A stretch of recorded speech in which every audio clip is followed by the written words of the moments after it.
Hello, everybody. I'm Tom White for NGIN, and welcome to Spotlight, where we showcase the innovations and best practices of our members across the network. Today, I'm thrilled to be joined by JF Gauthier, founder of startup Genome. JF, welcome to Spotlight. Thank you so much, Tom. Good to be here. So, JF, can you give us all some background on where JF has come from and what brought you to the point of founding startup Genome? Well, first, I'm Canadian. Worked in banking, corporate innovation in the 90s, moved to the US 27 years ago and to the Valley 25 years ago.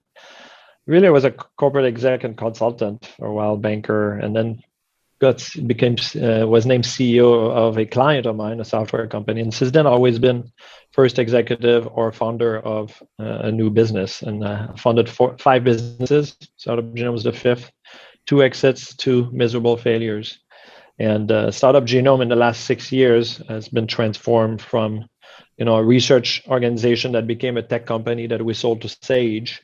But we didn't want to lose this big research. It was the first and the only yet to date, done with Steve Blank 2011, to quantify the success factors from a data-driven approach, the success factors of startups and then of ecosystem, and really go deeper, following the lines of my professor, Michael Porter, with competitive advantage of nation. The industry clusters are important and how do they work? And we did the work in startup ecosystem and really and now we've become the world leading advisor of governments, trying to help them help us entrepreneurs, right? So we're all entrepreneurs starting Startup Genome. And just like Tech City UK was with Eric Van der Klee going to Cameron and say, we're going to start helping you to make better policy. And that's what we did at Startup Genome. And now we're working in 45 countries. We have had like 100 governments and agency clients in the last 3 years only. So I know that one of the core topics that you talk about is the scale-up gap. And the scale-up gap touches, as you said, the corporates, the governments, the startups. Can you tell us about the scale-up gap? What's the problem? Yeah, so first of all, let's talk about the scale-up gap rooted in deep tech and even being greater in clean tech. And I used to do clean tech, right? 10 years ago, I was very disappointed on how slow it moved towards carbon credits, right? During the Obama year, all expected it was going to happen. And I was in renewable energy, of course, that was hot at the time, doing projects in Europe. And then 10 years later, right, as I see the threat to the planet, I was like, I need to bring the assets of Startup Genomes, which is my governments that listen to me, and start really shaping how can we help create big success that scale these great solutions that our community has developed so they have a big impact instead of a small impact because the revenues are low. So came back a year ago and started calling, you and the leaders of the clean tech group and leaders all over the world to say, let's bring our networks together and see how can we make more of those big, great clean tech innovations become big companies that scale. Right? And we're like, we need to see two of the clean tech companies be two of the top 10 largest corporations within 10 years. We're going to create more unicorns, more scale. So we started putting our minds together, right, with Franz Nordau, it was the climate launchpad in Europe and others, and started as we were developing the strategy for Denmark to be the #1 green tech innovation, entrepreneur innovation ecosystem in the world. And so what is clear is that governments, corporations, and startups, we need to work together, right? Because as we saw right now, there's a great increase in capital flow to clean tech, but we've been there before and it didn't work. It's not about capital. It's about actually growth, creating growth. And so we need to work together within our networks of governments, corporations, and startups to solve the scale-up gap for clean tech. I remember you saying that you were really surprised by the ROI in the clean tech space compared to the Silicon Valley tech space. Can you tell that story about what those percentages look like and why you were so surprised? Yeah, I had the chance to be talking to the head of a growth fund and the leaders in Denmark about their ambition, and we were looking at these stories that shaped clean tech, and Josh Lerner was one of probably the #1 expert in VC and PE strategies, said John Doerr's daughter cried when she saw the movie from Al Gore. Al Gore started working at Kleiner Perkins as a partner. John Doerr said, we're going to solve clean tech with the hundreds of billions of dollars that we have in Silicon Valley. And 10 years later, Josh said, we look at the returns and it was 2% over the 2% management fee. And in software, the tier one firms were at 35% return, and hardware 25%, 2%. So it didn't work. It could not scale and create big success to create return on capital. So here we're in the same space, right? A lot of new influx of capital, but we still have the same scale up gaps created by lack of scaling skills in that community, right? The scaling skills of the software community is a very different community from the ideological driven, climate driven, social conscious community of clean tech.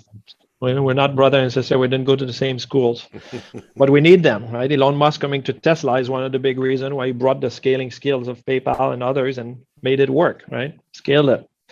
So that is important. And we have the problem, of course, of large and patient capital, but I think we're solving that. But then we have the problem of, not being able to have those markets being shaped to create demand, because the markets are very fragmented in clean tech. It's not like software. You go to London, San Francisco, Singapore, Shanghai, New York, and you covered 90% of the world because everybody goes there to buy. In clean tech, the utilities are fragmented by country and even more than that. And agriculture also, you have a fragmented market. And in software, you have unit economics benefits. You replace software, human labor that's very costly with software. You always have a cost advantage. In clean tech, you always have a 100x cost disadvantage, right? So how do we scale, right? So, and our governments work a lot on supply side policy, creating more innovation, but we need to stop. We need to work on demand side policies and get the corporations, the demand owners, really, to start being engaged. But the government needs to come in to shape incentives, change the incentives to guide the corporations to start creating markets and demand for these solutions, and be forced to scale them. They're not going to do it because it's more expensive. They're not going to do it for their own benefits. So we need to get governments, who is our representative, to start creating those strategies. So what I hear you saying is that if we focus on what you're saying are demand side incentives from the government, that then incentivizes the corporates to jump in to begin to create solutions, right? But then the challenge is, based on what you're saying, which makes a lot of sense, how can corporates convince their boards, their investors, that we're going to go into this 2% over 2% world and we're going to go and make a difference? How can corporates convince their supporters that that's what they need to do? Well, that's it. I think the government has the power to create a market and tilt market incentives, right? Germany by itself created the solar and the wind markets, right? Just by saying, we're going to do it, even though we don't have a lot of sun, we're going to start doing it.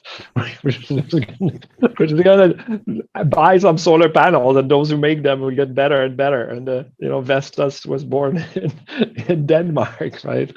And now it's like what I'm talking about is a demand side policy. Like, you're forced to have 1% of your concrete in all your projects for the city or for the state to be carbon neutral concrete within 3 years. In 2024, we need to have 1% in the ground, because my friend at Bechtel, we used to work at Bechtel, says we're not putting in anything in the ground, JF, that's not been in the ground for 20 years.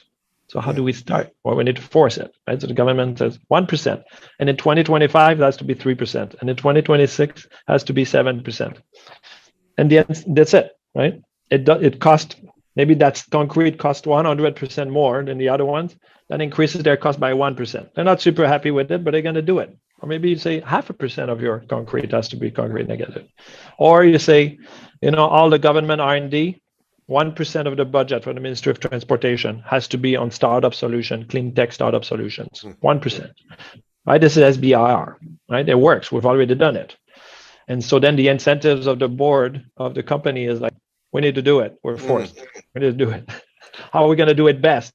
What startups are we going to work with? What technology can we scale, right? There's not enough being produced. How are we going to solve that? We have 3 years to solve that. And then they're going to start accelerating. And we can do that, right? There's tax incentives that could work. There's carbon pricing. there's 6 or 7 different types of demand side policies they can enact. But what I'm trying to do by coming back to this movement, we created the Entrepreneurship for Climate movement with NGIN and with Climate Launchpad and with the Clean Tech Group and others, is to bring the governments to you, right? So you've been acting in clean tech, but I'm going to bring our governments to say, one country like Germany doing it is not enough, right? And we're not going to wait for the US and China, right?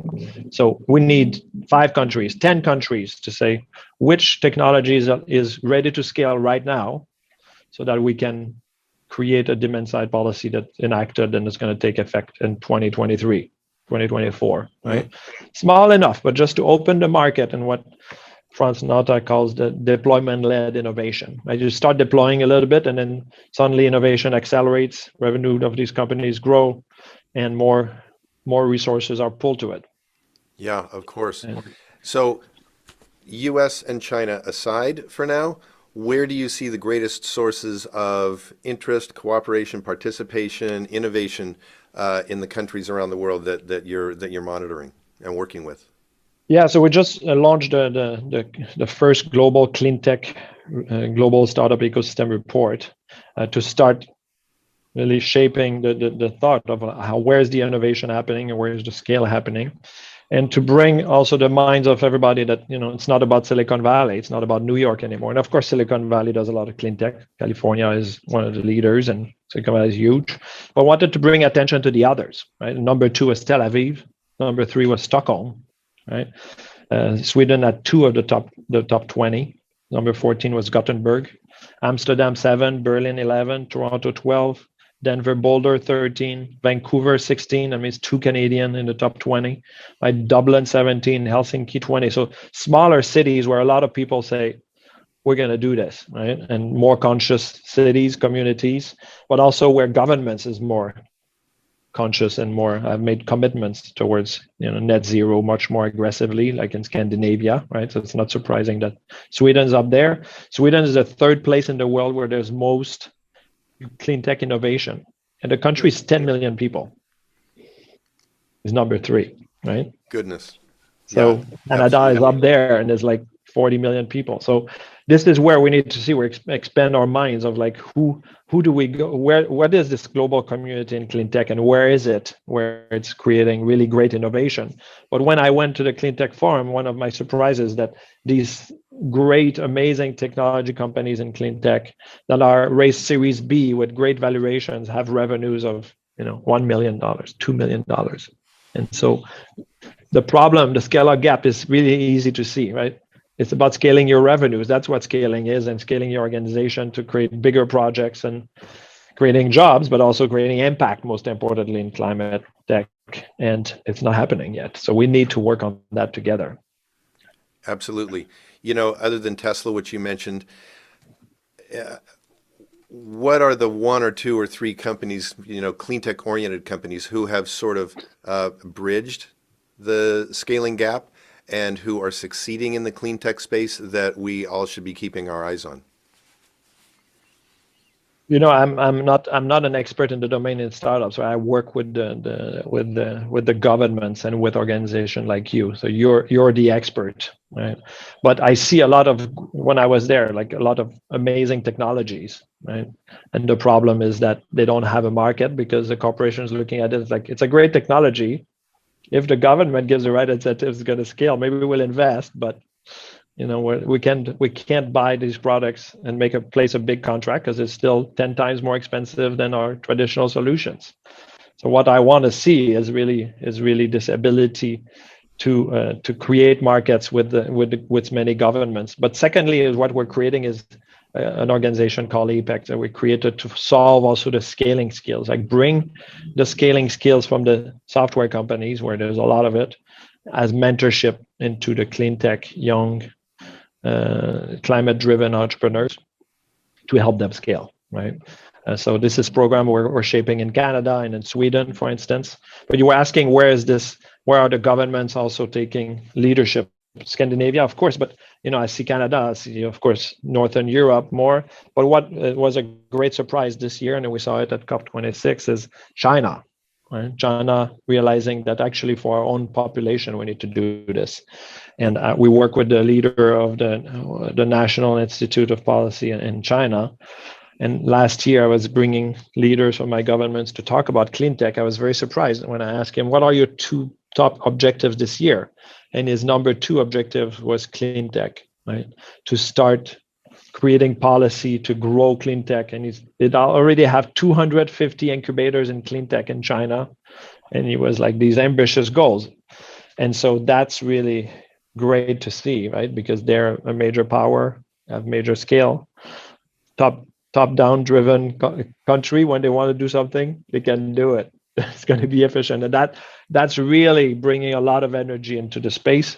Unfortunately, it's just happened, so a lot of the companies are very early stage, but I think this is going to bring also a lot of demand. So we open actually Apex China because we see the benefit of bringing the Swedish, the Canadian, the US, the European solutions into the market in China, because they don't have scale ups yet in clean tech because they never bet on it, and they need it because now they have aggressive goals.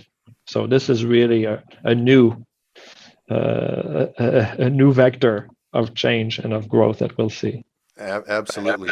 So, JF, when people want to have a look at the Startup Genome ecosystem report, where can they get access to that? Just startupgenome.com. Everything is free. So just click on get a report. It's a remarkable report, and so you have the ecosystem report, and then you have the startup subsystem report, right? Yeah, subsectors. So we break it down by subsectors. So we did life sciences, fintech, and now clean tech, and that was really a priority to do clean tech because of the urgency to solve this problem for the world, right? So that's why we're back into it, and we're focused on that. JF, you make it sound really exciting. I feel a little reinvigorated, even though we're in this world every day. But I love the enthusiasm, I love the knowledge, and I love the connectivity that you're generating. So really, really terrific. JF, thank you for a fabulous, short, tight interview. Everybody can go to startupgenome.com and get a copy of the report, and we'll check back in again, and we'll see how things are moving forward. Thank you so much, Tom.